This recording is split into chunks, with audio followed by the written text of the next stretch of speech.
very excited because this man has big dreams for our city. Give a round of applause for the mayor of the city of Johannesburg, Mr. Herman Mashaba.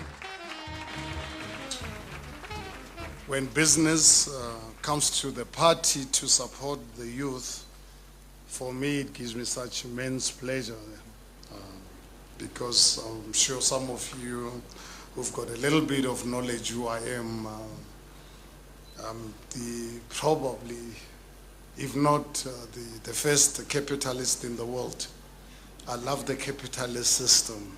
So what you are doing resonates so much with my own personal life and the value system that I so much admire. The capitalist system gave me the freedom that I enjoy today, and I started enjoying during the dark days of our country's history. But this evening it's about you, the youth. Thank you so much for everything that you've been up to the last few. Ladies and gentlemen, while the United Nations Educational, Scientific and Cultural Organization, UNESCO, defines youth as people between the ages of 15 and 24. The South African National Youth Policy defines youth as those between the ages of 14 and 35. If we take this latter definition of youth, mid-2017 statistics reveal that 15 to 35-year-old men comprise of 20 million people. Young ladies and gentlemen, according to Stats SA's quarterly employment survey for the first quarter of 2017, you have to compete with 20 million of your peer groups for the 9.5 million jobs available in this country. All other things being equal, the odds are about 50-50 that you will secure a job. Not bad odds. To improve your odds, you are going to have to do something unfortunately different. You have no option. You are going to have 2 or more degrees. Now, more than ever in this global community, young people are more qualified than they've ever been. You are going to have to ensure that some aspect of your chosen profession puts you at the top of the pile.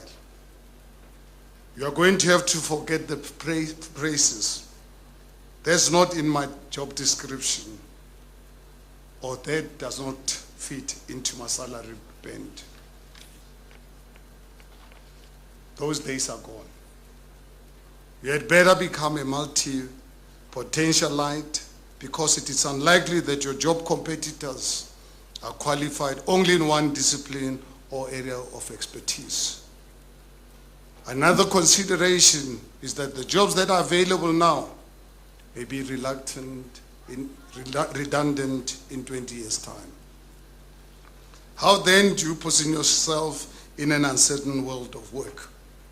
How do you prepare for jobs that haven't yet come into existence yet? I'm a firm believer in education myself. When I left school, I wanted to become a lawyer, and I enrolled at the University of the North, Teflop, back in 1979. I was fortunate enough to secure a bursary from St. Peter's Seminary, who agreed to pay half of my annual fees, and my sister, my elder sister by the name of Esther, and her husband stood surety for a student loan from Barclays Bank at the time. That was back in 1979. Big percentage of you were somewhere still in that area. However, my poor African mark excluded me from a law degree, and instead I enrolled to study political science and public administration. But my dreams of becoming a political scientist were short-lived when the army shut down the campus due to protest of the time. I knew that I had to find a job so that I could pay back all the money I'd owed to the people that put their faith in me and supported me. I felt so bitter and angry at the time And all I wanted was to join Umkhonto weSizwe or any political party out there. But I did not have any contacts to help me leave the country to join that armed struggle. My brother-in-law helped me to find a job at Spar Pretoria. And as reluctant as I was to work for a white boss, I had to apply for that job, and I got that job, and my first job, and got it as a clerk. Working for white people was something I avoided in the past as I was growing up. I had grown up around men and women who came home for weekends or holidays. They sat around and told each other stories of exploitation by their white employers. Some of the stories were so damning that I always vowed I would never work for a white person. Right from when I was a teenager, I used to watch my school friends catching the train to all white suburbs to earn a couple of rands, a stale sandwich, and a cup of tea in a cheap mug. I refused to join them. However, I did think of a way to make money on the back of their earnings. Just before they returned from their day in the suburbs, I set up a dice gambling place, waited for them, and that's how I became a gambler, playing dice in the township. And soon, by the time I was in, at the time, Form 4 and Form 5, for me, gambling on a Friday like this, I'd be at the gambling den as an oxman. I don't know if you know what an oxman is. An oxman is the owner of the dice. He's the government of a gambling den. He's the one who sets the rules of gambling for that particular night. So on a Friday like this, I'll be, without any doubt, when I was 16, 17, spending the night in a gambling den. But fortunate enough, I survived. And you know, in such environment of gambling, the only person who wins are those that are strong. It's not a kind of environment that you'd like to see the youth of today being exposed to. If the townships of the 50s, 60s, 70s, and the 80s had programs like Junior Achievement South Africa, how different things might have been in terms of choices young people could have made and the futures they could have achieved. It is difficult to be a self-starter when you have no access to resources, like the kind of environment I was brought under. Tonight, those of you who are here are already winners.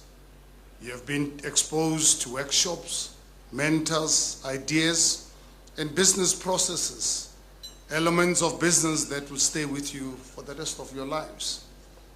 As an entrepreneur myself, I know you'll never look at the world the same. Every encounter will have you in your entrepreneurial mind spinning, wondering how you might turn what you come across into a business opportunity. And this alone will prepare you for a life of independence and a life of choices. When I was at your age, my peers were working in white men's gardens in Pretoria, and I refused. When the apartheid government, with its strict rules and regulations, said I couldn't own a business, I established one anyway. When it was unheard of a black and white businessman to be in partnership, I took on a white partner back in 1984. When my brand new factory burned down and people thought that was the end of my company, the company established back in 1984, I rebuilt it and retained all my staff 2 weeks later. Young ladies and gentlemen, you are going to encounter resistance, hostility, and adversity at some stage or another. Be open to change. If you have prejudices like I did, make an effort to change. My first business partner, one of them, was a white man, a gentleman called Johan Krill, white Afrikaner.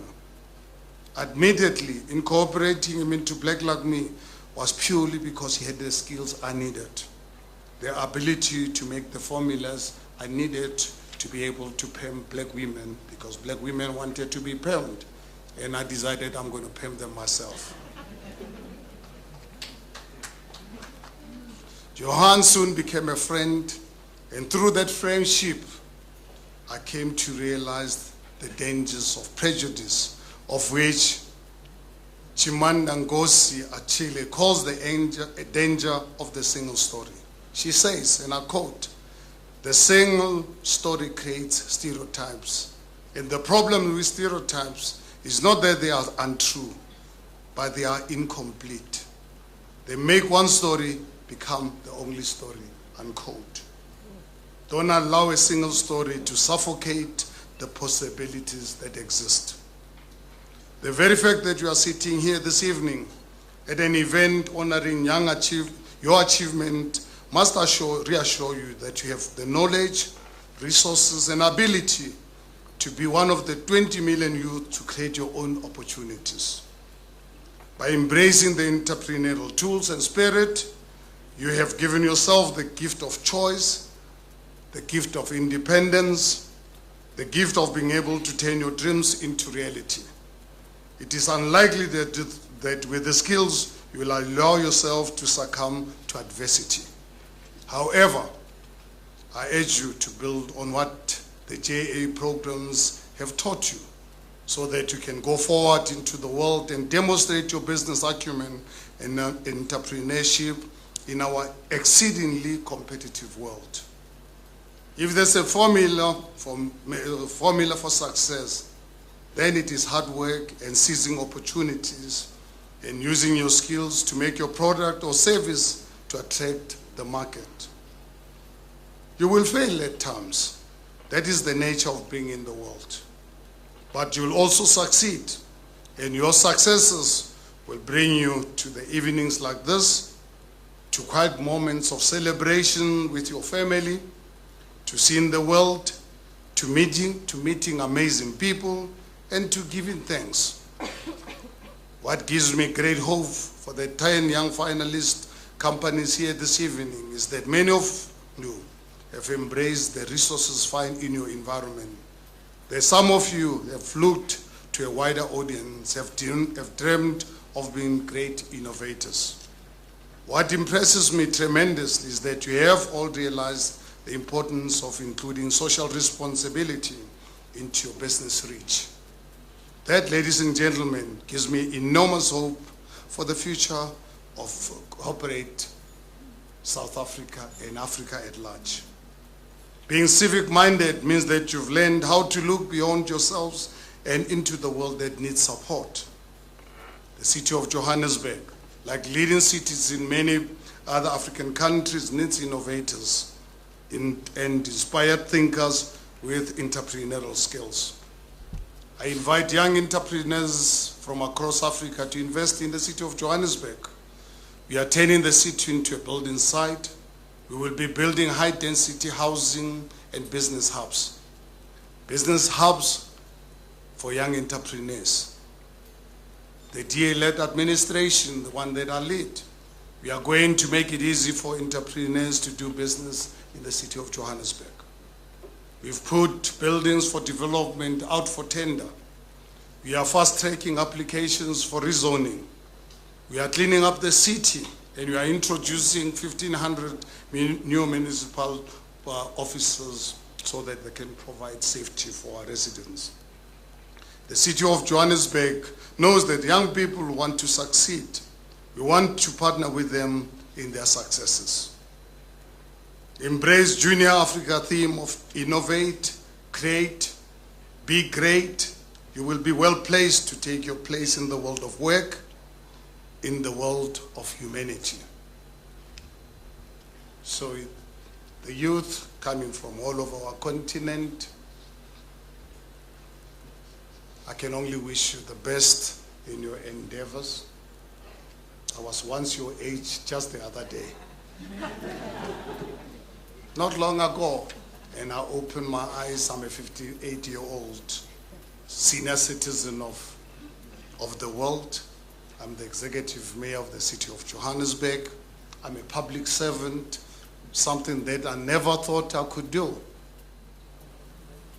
So one day, in a few years' time, I'd like to really read books about you, so that the stories of this continent can also be read, can be read. You can't really be a nation and a continent where we rely on other people's stories. Yes, we need to really learn about what's happening out there in the world. Very important. But I think generations before us here in Africa failed us. They failed us by not obviously writing about their history, about their lives. So I urge you, like Moki persuaded me and demanded of me to write the book about my life, so that the youth can learn the turbulences and the difficulties of life. Don't ever think and take life for granted. Life is a challenge, but at the same time, life can be so fulfilling. And I take myself to be one of the most fortunate human beings on earth. Every day of my life I wake up, I honestly and truly believe that I'm one of the most fortunate human beings on earth. And the reason why I say so, if I look at my upbringing, I look at the age of 22 in the hostile Apartheid South Africa to start business. By the time the new South Africa happened on the 27th of April 1994, when I went out and I voted for Mandela, for the first time in my life, I became a proud African. I became a proud human being. But by then, I was already, by my own standards, a very highly successful businessman, despite all the odds. At the age of 57, the city of Johannesburg, the residents of the city gave me another immense privilege of saving my city. So the work that I do today, as much as it's a tough job, it's almost an impossible job, but it's the kind of job that gives me such great honor.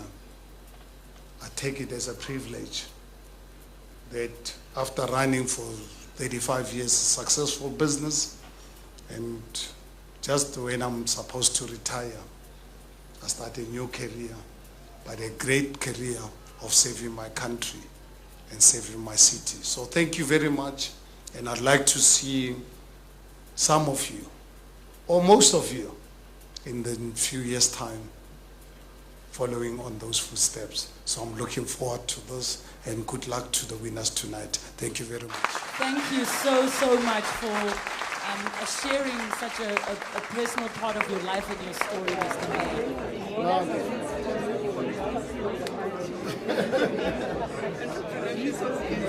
No, but I think